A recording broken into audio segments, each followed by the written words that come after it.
بسم اللہ الرحمن الرحیم۔ لہٰذا دو الگ الگ طرح کے خیالات رکھنے والوں نے مدینہ شہر کے لیے دو مختلف نام تجویز کر رکھے تھے جو معنی کے اعتبار سے ایک دوسرے کے بالکل مخالف تھے۔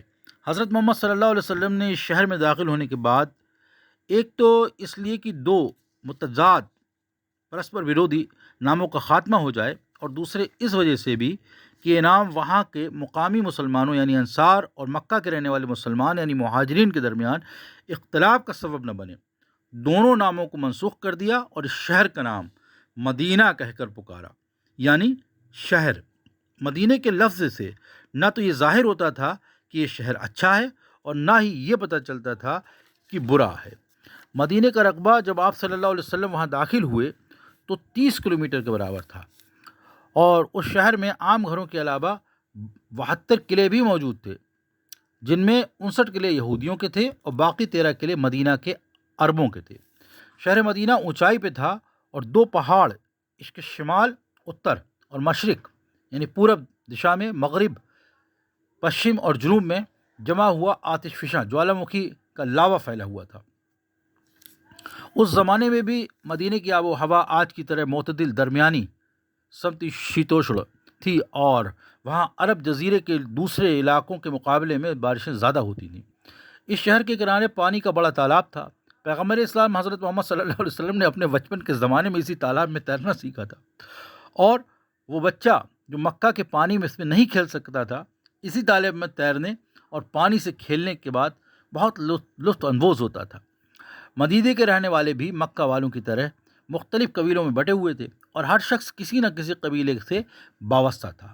وہاں بھی مکہ کی طرح پولیس نہ تھی، نہ جیل تھی اور نہ کوئی عدالت، لہذا جو بھی حق تلفی کا نشانہ بنتا تو قبیلے سے امداد طلب کرتا تاکہ اس کا قبیلہ اس کا حق واپس دلا سکے۔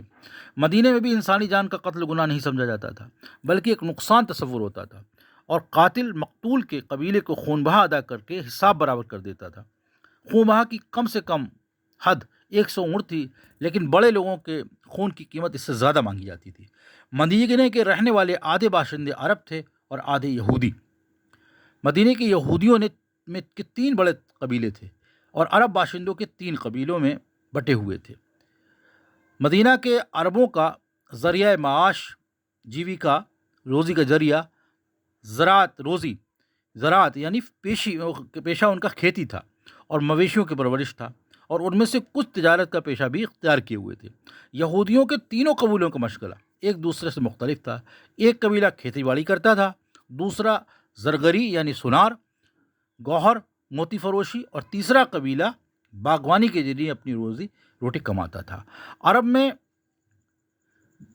مدینہ کے عرب باشندوں میں کبھی کبھی جنگ بھی چھڑ جاتی تھی، اور ان میں سے ایک لڑائی اسلام کے پہلے مدینہ کے 2 عرب قبیلوں کے درمیان چھڑی تھی، جس کی وجہ ایک زمین کا جھگڑا تھا۔ دونوں قبیلوں کو اس لڑائی کا کوئی فائدہ نہیں پہنچا، لیکن ایک شخص جس کا نام عبداللہ بن ابی تھا اس لڑائی سے فائدہ اٹھا گیا، اور اس نے اپنی عزت اور وقار میں اتنا اضافہ کر لیا کہ مدینہ کے کچھ لوگ اسے اپنا بادشاہ بنانے کی سوچنے لگے۔